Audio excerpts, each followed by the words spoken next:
The wife of a man from the company of the prophets cried out to Elisha, "Your servant, my husband, is dead, and you know that he revered the Lord. But now his his creditor is coming to take my two boys as his slaves." Elisha replied to her, "How can I help you? Tell me, what do you have in your house?" "Your servant has nothing there at all," she said, "except a little oil." Elisha said, "Go around and ask all your neighbors for empty jars. Don't ask for just a few. Then go inside and shut the door behind you and your sons. Pour oil into all the jars, and as each is filled, put it to one side." She left him and afterward shut the door behind her and her sons.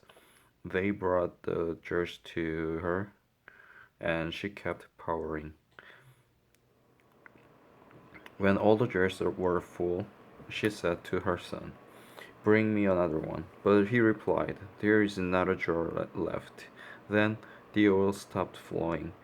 She went and told the man of God, and he said, "Go sell the oil and pay your debts. You and your sons can live on what is left." On one day, Elisha went to Shunem, and a well-to-do woman was there who urged him to stay for a meal. So whenever he came by, he stopped there to eat. She said to her husband, "I know that this man who often comes our way is a holy man of God. Let's make a small room on the roof and put in it a bed and a table, a chair, and a lamp for him. Then he can stay there whenever he comes to us." One day, when Elisha came, he went up to his room and lay down there. He said to his servant Gehazi, "Call the Shunammite." So he called her, and she stood before him. Elisha said to him, "Tell her, you have gone to all this trouble for us. Now what can be done for you? Can we speak on your behalf to the king or the commander of the army?" She replied, "I have a home among my own people. What can be done for her?" Elisha asked. Gehazi said, "Well, she has no son, and her husband is old." Then Elisha said, "Call her." So he called her, and she stood in the doorway. About this time next year, Elisha said, "You will hold a son in your arms." "No, my lord," she objected. "Don't mislead your servant, O man of God." But the woman became pregnant, and the next year, about that same time, she gave birth to a son, just as Elisha had told her. The child grew, and one day he went out to his father, who was with the reapers. "My head, my head," he said to his father. His father told the servant, "Carry him to his mother." After the servant had lifted him up and carried him to his mother, the boy sat on her lap until noon, and then he died. She went up and laid him on the bed of the man of God, then shut the door and went out. She called her husband and said, "Please send me one of the servants and a donkey so I can go to the man of God quickly and return." "Why go to him today?" he asked. "It's not the new moon or the Sabbath." "It's all right," she said. She saddled the donkey and said to her servant, "Lead on. Don't slow down for me unless I tell you." So she set out and came to the man of God at Mount Carmel. When he saw her in the distance, the man of God said to his servant Gehazi, "Look, there's a Shunammite. Run to meet her and ask her, 'Are you all right? Is your husband all right? Is your child all right?'" "Everything is all right," she said. When she reached the man of God at the mountain, she took hold of his feet. Gehazi came over to push her away, but the man of God said, "Leave her alone. She is in bitter distress. But the Lord has hidden it from me and has not told me why. Did I ask you for a son, my lord?" She said, "Didn't I tell you don't raise my hopes?" Elisha said to Gehazi, "Tuck your cloak into your belt, take my staff in your hand and run. If you meet anyone, do not greet him, and if anyone greets you, do not answer. Lay my staff on the boy's face." But the child's mother said, "As surely as the Lord lives and as you live, I will not leave you." So he got up and followed her. Gehazi went on ahead and laid the staff on the boy's face, but there was no sound or response. So Gehazi went back to meet Elisha and told him, "The boy has not awakened." When Elisha reached the house, there was the boy lying dead on his couch. He went in, shut the door on the two of them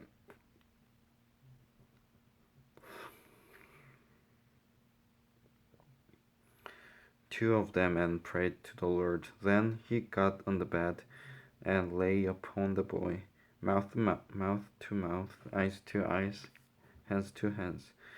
As he stretched himself on upon him, the boy's body grew warm. Elisha turned away and walked back and forth in the room, and then got on the bed and stretched out upon him once more. The boy sneezed 7 times and opened his eyes. Elisha summoned Gehazi and said, "Call the Shunammite." And he did. When she came, he said, "Take your son." She came in, fell at the feet, and bowed to the ground. Then she took her son and went out. Elisha returned to Gilgal, and there was a famine in that region. While the company of the prophets was meeting with him, he said to the servant, "Put on the large pot and cook some stew for these men." One of them went out into the fields to gather herbs and found a wild vine. He gathered some of its gourds and filled the fold of his cloak.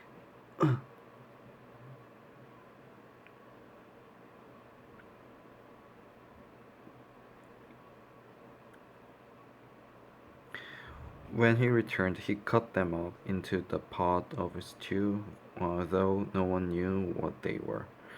The stew was poured out for the men, but as they began to eat it, they cried out, "O man of God, there is death in the pot," and they could not eat it. Elisha said, "Get some flour." He put it into the pot and said, "Serve it to the people to eat." And there was nothing harmful in the pot. A man came from Shalisha, Shalisha, bringing the man of God 20 loaves of barley bread baked from the first ripe grain, along with some heads of new grain. "Give it to the people to eat," Elisha said. "How can I set this before 100 men?" his servant asked. But Elisha answered, "Give it to the people to eat, for this is what the Lord says, they will eat and have some left over." Then he set it before them, and they ate and had some left over, according to the word of the Lord. Now Naaman was commander of the army of the king of Aram. He was a great man in the sight of his master and highly regarded, because through him the Lord had given victory to Aram. He was a valiant soldier, but he had leprosy. Now bands from Aram had gone out and had taken captive a young girl from Israel, and she served Naaman's wife. She said to her mistress, "If only my master would see the prophet who is in Samaria, he would cure him of his leprosy." Naaman went to his master and told him what the girl from Israel had said. "By all means go," the king of Aram replied. "I will send a letter to the king of Israel." So Naaman left taking with him 10 talents of silver, 6,000 shekels of gold, and 10 sets of clothing. The letter that he took the king of Israel read.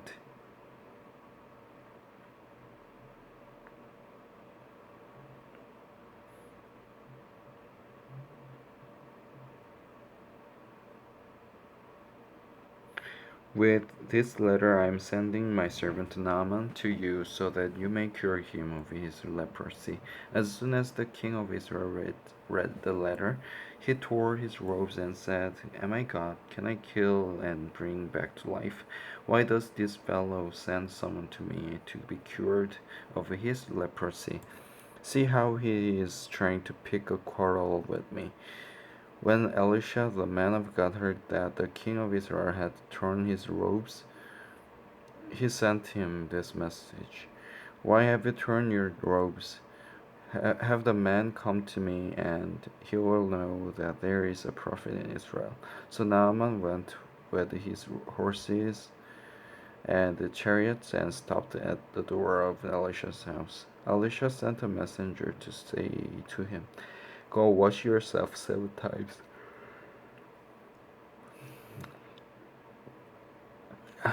7 times in the Jordan, and your flesh will be restored, and you will be cleansed. But Naaman went away angry and said, I thought that he would surely come out to me and stand and call on the name of the Lord his God, wave his hand over the spot, and cure me of my leprosy. Are not Abana and Pharpar, the rivers of Damascus, better than any of the waters of Israel? Couldn't I wash in them and be cleansed? So he turned and went off in a rage. Naaman's servants went to him and said, My father, if the prophet had told you to do some great thing, would you not have done it? How much more then, when he tells you, you wash and be cleansed? So he went down and dipped himself in the Jordan 7 times, as the man of God had told him. And his flesh was restored and became clean like that of a young boy. Then Naaman and all his attendants went back to the man of God. He stood before him and said, Now I know that there is no God in all the world except in Israel. Please accept now a gift from your servant. The prophet answered, As surely as the Lord lives, whom I serve, I will not accept a thing. And even though Naaman urged him, he refused.